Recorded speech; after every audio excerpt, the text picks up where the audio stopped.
Okay, so we're going to start now with some general information about congenital heart disease. This lecture, or this entire topic, is more than just congenital heart defects, but you're probably going to spend a decent amount of time on those because you need to understand the pathway of each one. For right now, we're going to talk just about general information.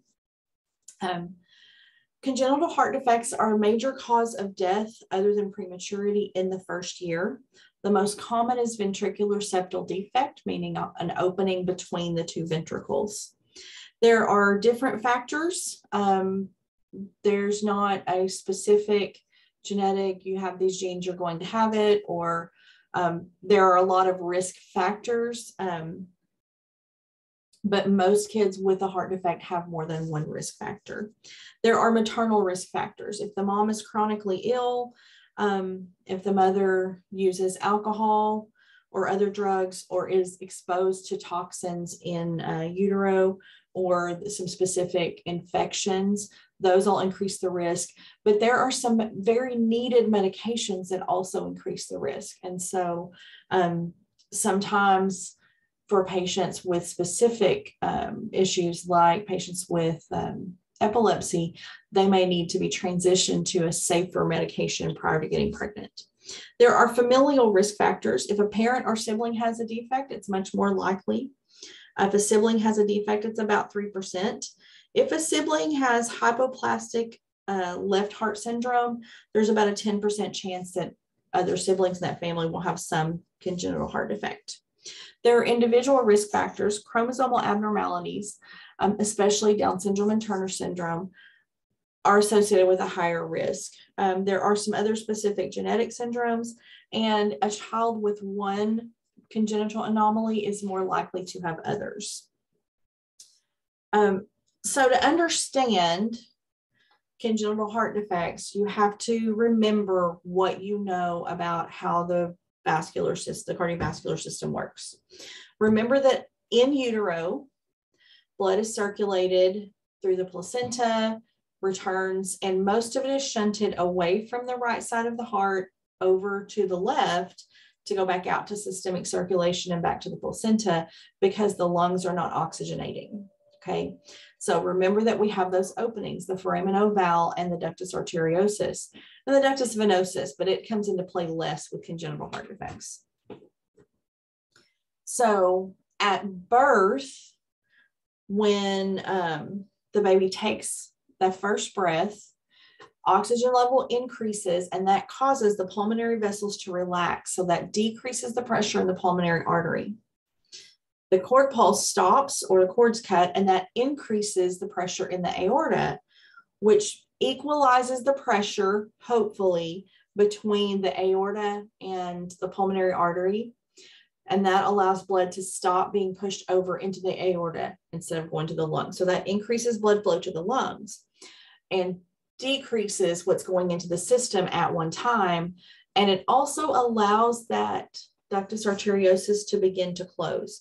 The same thing happens in the atria. Blood that's in the right atrium is now able to go more freely into the lungs, so it doesn't shunt over to the left atrium to go back into circulation, and so that allows the foramen ovale to start to close. After those are closed, then the right and left circulation no longer mingle. Remember, in utero, we have mixed oxygenation blood. We have blood that is oxygenated mixing with blood that is deoxygenated throughout most of the fetal body.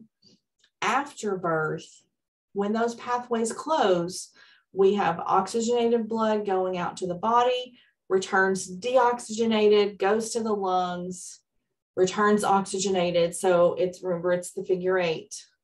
Right side lungs, left side body, right side lungs, left side body. Okay.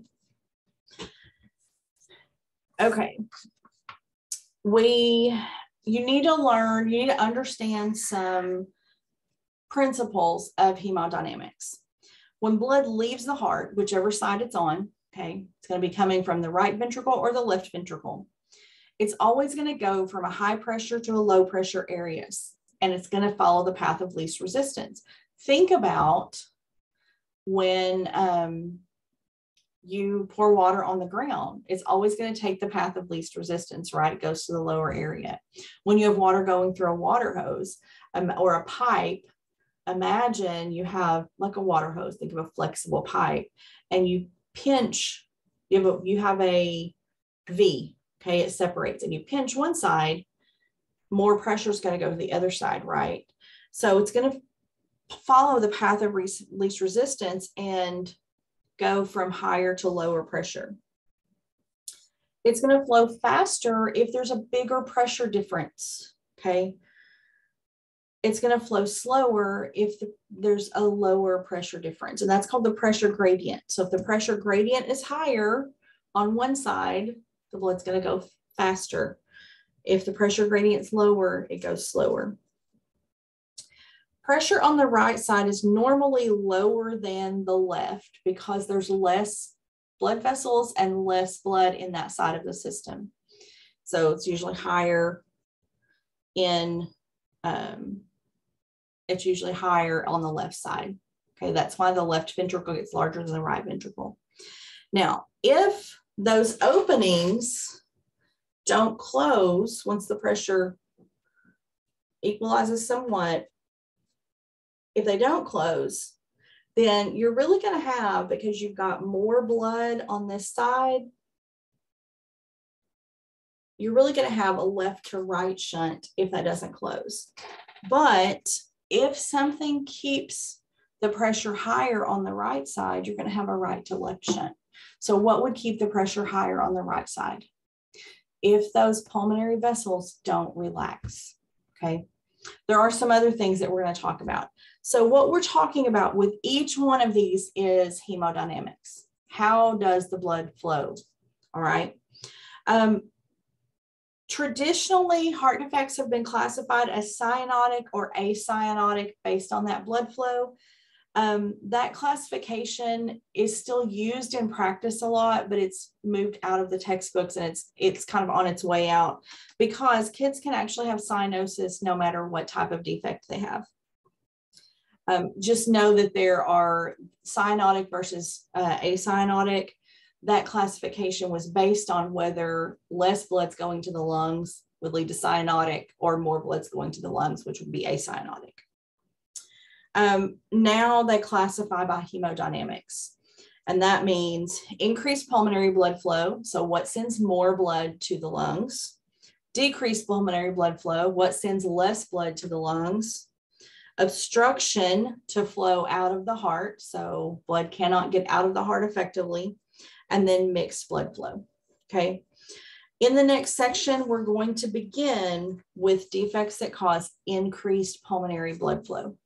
So before you start that section, I want you to take a piece of paper and jot down if a baby has more blood going to the pulmonary side of circulation than they should. They have increased pulmonary blood flow.